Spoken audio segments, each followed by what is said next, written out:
ఈరోజు మనం బైబుల్లోనే ఒక మాటతో మొదలుపెడదాం. కొంచెం సూటిగా, బహుశా కొంచెం కఠినంగా అనిపించొచ్చు. అవును. కొరింథీయులకు రాసిన 2వ పత్రికలో పౌలుగారంటారు, మీరు అవిశ్వాసులతో జోడుగా ఉండకుడి. హ్మ్. చాలా స్పష్టమైన మాట. ఈ మాట వినగానే నాకు తెలిసి చాలా ప్రశ్నలొస్తాయి. అసలు దీని అర్థమేంటి? అంటే మనమెవ్వరితో స్నేహంగా ఉండకూడదా? ఈ రోజుల్లో ఇది ఎలా వర్తిస్తుంది? నిజమే. చాలా మందికొచ్చే సందేహాలివి.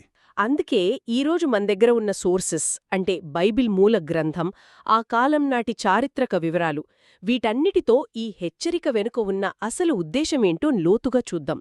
తప్పకుండా. ఇది చాలా ముఖ్యమైన చర్చ. ఆ మాట వినగానే కొంతమందికి ఇబ్బందిగా అనిపించొచ్చు. కాని పౌలు ఉద్దేశం మనల్ని లోకం నుండి వేలుచేసి ఎక్కడో బంధించడం కాదు. ఓకే. ఆయన ఆ మాట అన్న వెంటనే కొన్ని ప్రశ్నలు వేశాడు. గమనించారా?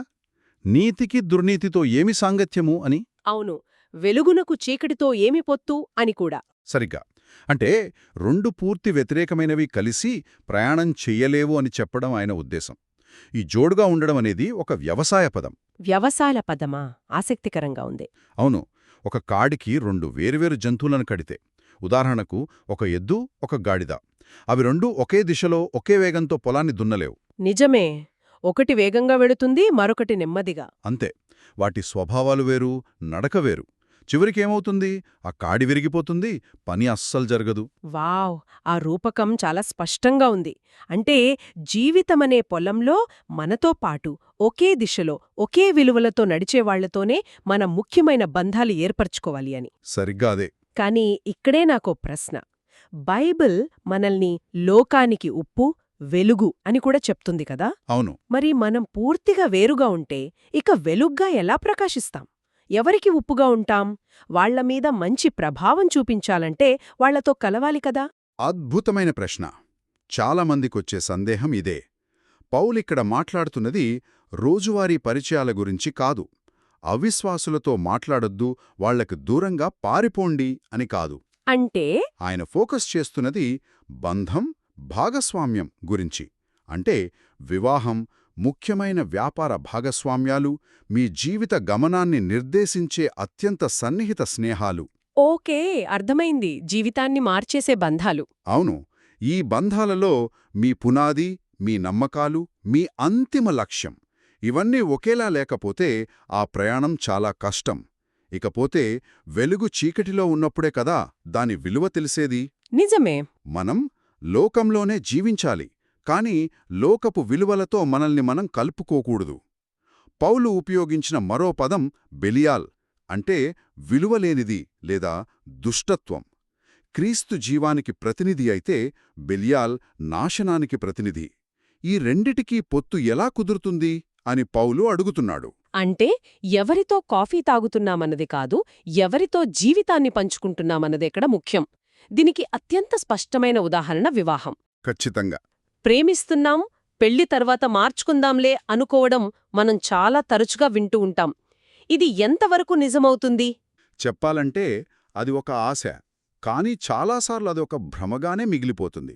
మన సోర్సెస్లోని అనేక అనుభవాలు చెప్పేదేమిటంటే, ఒక అవిశ్వాసిని మార్చాలని ఉద్దేశంతో పెళ్లి చేసుకున్న విశ్వాసి నెమ్మదిగా తన విశ్వాసాన్నే కోల్పోయిన సందర్భాలు ఎక్కువ. అవునా? అవును. ఎందుకంటే దేవుని వాక్యం, ప్రార్థన, సంఘ సహవాసం వీటికి మీ భాగస్వామి నుండి మద్దతు ఉండదు. ఆదివారం ఆరాధనకు వెళ్లడం మీద చిన్నచిన్నగా విమర్శలు మొదలవచ్చు. పిల్లల పెంపకం విషయంలో గొడవలు రావచ్చు. సరిగ్గా. ఆధ్యాత్మిక విలువల విషయంలో తేడాలొస్తాయి. ఇదంతా నెమ్మదిగా మీ ఆధ్యాత్మిక పునాదిని బలహీనపరుస్తుంది.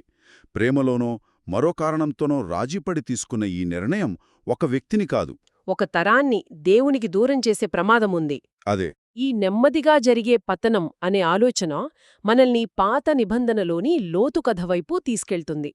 అతను అబ్రహాముతో పాటు దేవుని పిలుపుతో ప్రయాణం మొదలుపెట్టాడు. మంచి ప్రారంభమే కదా? అవును, అద్భుతమైన ప్రారంభం. కాని సొంతంగా నిర్ణయం తీసుకోవాల్సిన సమయమొచ్చినప్పుడు లోతు విశ్వాసపు కళ్లతో చూడలేదు. భౌతికమైన కళ్లతో చూశాడు. అవును. యొర్దాను ప్రాంతమంతా నీటితో పచ్చగా యెహోవా తోటవలే కనిపించింది. చూడగానే ఆకర్షితుడయ్యాడు. వెంటనే దాన్నెంచుకున్నాడు. ఒక్క నిమిషం. ఆదికాండంలో ఆ తర్వాత వాక్యం చెబుతోంది, ఆ ప్రాంతంలోని సొదోమ ప్రజలు బహుపాపులు, యెహోవా దృష్టికి బహు చెడ్డవారు అని. అది చాలా పెద్ద హెచ్చరిక గంట కదా? పెద్ద రెడ్ ఫ్లాగ్ అది. అవును. అది తెలిసి కూడా లోతు ఎందుకు ముందుకు వెళ్లాడు? ఎలా పట్టించుకోలేదు? అదే కదా అసలు పాయింట్. లోతు ప్రాధాన్యత భౌతికమైన సౌకర్యం, సంపద, ఆధ్యాత్మిక వాతావరణం కాదు. ఆ ప్రజలు పాపులైతే నాకేంటి, నేను నా కుటుంబం జాగ్రత్తగా ఉంటాంలే, ఆ ప్రాంతం పచ్చగా ఉంది, నా పశువులకు మంచిది అని అనుకునుండొచ్చు. అతని పతనం అక్కడే మొదలైంది. అవును, మొదట ఆ ప్రాంతాన్ని కోరుకున్నాడు. తర్వాత ఆ పట్టణానికి సమీపంలో గుడారం వేశాడు. ఆ తరువాత ఆ పాపపు నగరంలోనే ఇల్లు కట్టుకుని స్థిరపడ్డాడు. చివరికి ఆ పట్టణ పెద్దలలో ఒకడిగా మారిపోయాడు. నెమ్మదిగా ఆ సమాజంలో కలిసిపోయాడు. అంటే అతని జోడు ఒక వ్యక్తితో కాదు, ఒక సంస్కృతితో, ఒక పాపపు జీవన విధానంతో ఏర్పడింది. ఖచ్చితంగా. దాని పర్యవసానాలు అతని కుటుంబాన్ని నాశనం చేశాయి. ఎలా? అతని భార్య ఆ లోకాన్ని ఎంతగా ప్రేమించిందంటే దేవదూతలు హెచ్చరించినా వెనుతిరిగి చూసి ఉప్పు స్తంభమైపోయింది. ఓ. అతని కుమార్తెలు ఆ సమాజంలో పెరిగి నైతికంగా ఎంతగా దిగజారిపోయారంటే వారి ప్రవర్తన గురించి చెప్పడానికే ఇబ్బందిగా ఉంటుంది. అతని అల్లుళ్ళు దేవుని హెచ్చరికను ఒక జోక్గా తీసుకున్నారు. వాళ్లు కూడా నగరంతో పాటు నాశనమయ్యారు. అయ్యారు. లోతు తన కుటుంబాన్ని రక్షించుకోవడానికి ప్రయత్నించినా అప్పటికీ అతని మాటకక్కడ విలువలేదు. ఎందుకంటే అతనెప్పుడో రాజీపడిపోయాడు. ఒకే ఒక్క చెడు నిర్ణయం అతని కుటుంబాన్నే నాశనం చేసింది. అవును. ఆ ప్రభావం ఎంత శక్తివంతమైనదో అర్థం చేసుకోవడానికి మన సోర్సెస్లో ఒక ఆధునిక పోలిక ఉంది. అంటువ్యాధులు ఉన్న వార్డులోకి మనల్ని ఎందుకు వెళ్లనివ్వరు? మనకు ఆ జబ్బు అంటుకుంటుందని. సరిగ్గా అదేవిధంగా అవిశ్వాసం, పాపమనే ఆధ్యాత్మిక వ్యాధి మనల్ని పాడు చెయ్యకుండా ఉండటానికే ఈ హెచ్చరిక. ఖచ్చితంగా. అయితే ఈ ప్రభావం కేవలం పాత నిబంధన కాలానికే పరిమితం కాదు. కొత్త నిబంధనలో కూడా ఇలాంటి బాధాకరమైన ఉదాహరణ ఉంది. పౌలుతో కలిసి పరిచర్యలో ఉన్న దేమ. ఓ, ఇది చాలా బాధాకరమైన విషయం. అతనేదో కొత్త విశ్వాసి కాదు, అపస్తులుడైన పౌలుతో కలిసి సువార్త కోసం కష్టపడిన వ్యక్తి. అలాంటివాడు ఎలా దారి తప్పాడు? పౌలు తన చివరి పత్రికలలో ఒకటైన తిమోతి పత్రికలో ఇలా రాశాడు: దేమ ఇహలోకమును స్నేహించి నన్ను విడిచిపెట్టి వెళ్ళిపోయాడు. ఎంతటి విషాదం! వావ్. లోతు భౌతికమైన పచ్చదనాన్ని చూసి ఆకర్షితుడైతే దేమ ఇహలోకాన్ని ప్రేమించాడు. ఆ లోకపు ఆకర్షణ, సుఖాలు అవి అతన్ని ఎంతగా లాగాయంటే క్రీస్తు కోసం కష్టపడుతున్న పౌలు సహవాసాన్ని కూడా వదిలేశాడు. అపొస్తలుడి పట్టన ఉన్నవాడే జారిపోయే ప్రమాదం ఉందంటే ఇక మన పరిస్థితేంటి? ఇది కొంచెం భయపెడుతుంది. భయపెట్టడానికే ఈ మాటలు బైబుల్లో లేవు, మనల్ని హెచ్చరించి సిద్ధపరచడానికే ఉన్నాయి. ఇక్కడే మనమొక ముఖ్యమైన విషయానికి వస్తున్నాం. ఏమిటది? ఒక డాక్టర్ మనకు మందులు రాసివ్వడమే కాదు, పథ్యం కూడా చెప్తారు, కొన్ని తినొద్దని. ఆరోగ్యం బాగుపడాలంటే రెండూ పాటించాలి. అవును, మందులతో పాటు పథ్యం కూడా ముఖ్యమే. అలాగే బైబిల్ కూడా మనం ఏమి చేయాలో చెప్పడంతో పాటు ఏమి చేయకూడదో కూడా స్పష్టంగా చెప్తుంది. లోతు, దేమాల కథలు ఎలా ఉండకూడదో చెప్పే ఉదాహరణలు. ఆసక్తికరంగా ఉంది. అంటే బయటి ప్రమాదాల నుండి మనల్ని మనం కాపాడుకోవడం ఒక ఎత్తైతే, మన అంతర్గత స్థితిని సరిగ్గా ఉంచుకోవడం మరో ఎత్తు. బహుశా మన లోపల ఉన్న బలహీనతే కదా బయటి ప్రభావం మనపై పడటానికి కారణం. సరిగ్గా పట్టుకున్నారు. మరి ఈ అంతర్గత సమస్య గురించి మన సోర్సెస్ ఏం చెబుతున్నాయి? ముఖ్యంగా ఎలా ఉండకూడదు అనే జాబితాలో మొదటిదేమికి? మన అంతర్గత స్థితి గురించే ప్రవక్తైన మలాకీ మాట్లాడుతున్నాడు. మలాకీ గ్రంథం 2వ అధ్యాయం 15వ వచనంలో దేవుడు తన ప్రజలతో అంటున్న మాట: మీలో ఎవడునూ తన యవ్వనకాలపు భార్య విషయంలో విశ్వాసఘాతకుడిగా ఉండకూడదు. ఓకే. ఇక్కడ భార్య గురించి ప్రత్యేకంగా చెప్పినా దాని వెనకున్న సూత్రం చాలా పెద్దది. విశ్వాసఘాతకులుగా ఉండకుడి. విశ్వాసఘాతకమంటే మనం సాధారణంగా మోసం చేయడం, నమ్మక ద్రోహం అనుకుంటాం. కానిక్కడ బైబిల్ ఉద్దేశం అంతకన్నా లోతైనది అనిపిస్తుంది. అవును, బైబిల్ ప్రకారం విశ్వాసఘాతకం యొక్క మూల రూపం పొందిన మేలును మరచిపోవడం. మరచిపోవడమా? అవును, చేసిన ఉపకారాన్ని మరచిపోయి ప్రవర్తించడం.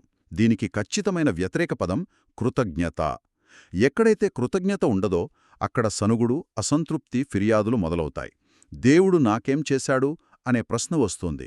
అందుకే దావీదు తనతో తానే, నా ప్రాణమా యెహోవాను సన్నుతించుము, ఆయన చేసిన ఉపకారములలో దేనినీ మరువకుము అని చెప్పుకున్నాడేమో. సరిగ్గా అదే.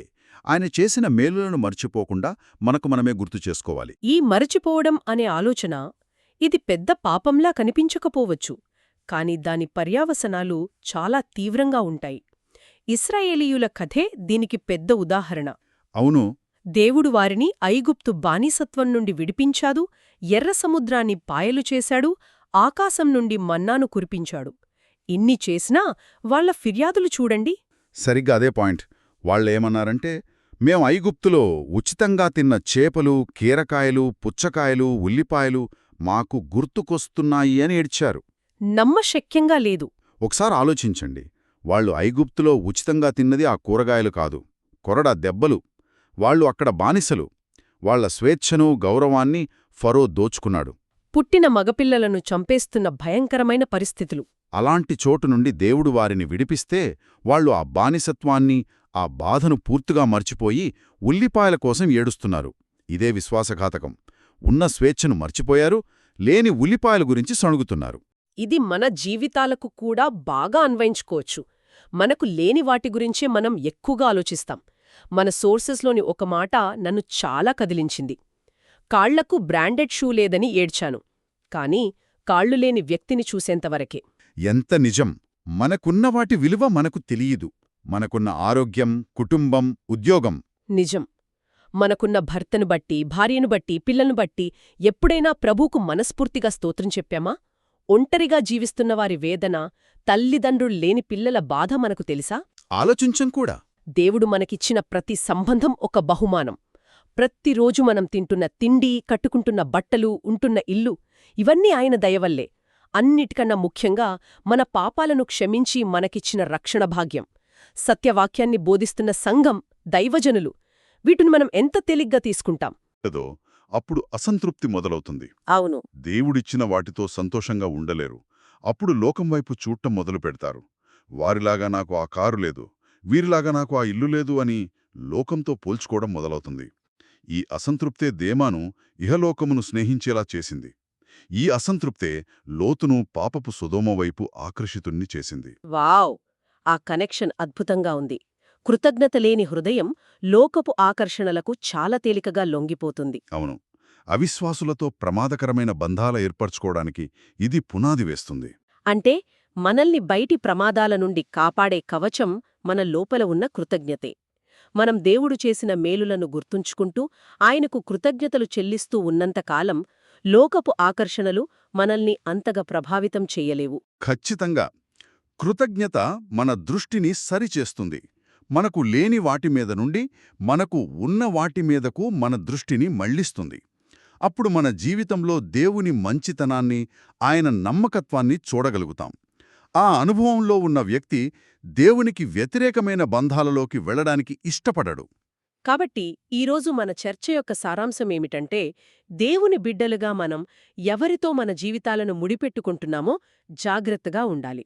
మన జీవిత దిశను మార్చేసే బంధాల విషయంలో వాక్యానుసారంగా నిర్ణయాలు తీసుకోవాలి. అవును. అదే సమయంలో అంతకన్నా ముఖ్యంగా మన హృదయాలను ప్రతిరోజూ కృతజ్ఞతతో నింపుకోవాలి. పొందిన మేలులను మరువకుండా విశ్వాసులుగా జీవించాలి. అవును. విశ్వాసఘాతకులుగా కాకుండా ప్రతి విషయంలోనూ కృతజ్ఞత కలిగిన విశ్వాసులుగా జీవిద్దాం. అప్పుడు మనం దేవుని ఆలయంగా, పవిత్రంగా ఉండగలం, లోకానికి నిజమైన వెలుగుగా ప్రకాశించగలం. ఎవరితో లేదా దేనితో జోడుగా ఉన్నాం? అంతకన్నా ముఖ్యంగా ఈరోజు దేవుడు మనకు చేసిన ఏ మేలునూ మనం మర్చిపోయాం. బహుశా ప్రమాదకరమైన బంధాల నుండి మనల్ని మనం కాపాడుకోవడానికి మొదటి అడుగు మన దగ్గర ఇప్పటికే ఉన్న మంచి బంధాల కోసం, మంచి వాటి కోసం దేవునికి కృతజ్ఞతలు చెప్పడమేనేమో. మరిన్ని ఇలాంటి ఆధ్యాత్మిక విషయాలను లోతుగా తెలుసుకోవడానికి మా ఛానల్ను ఫాలో అవ్వండి.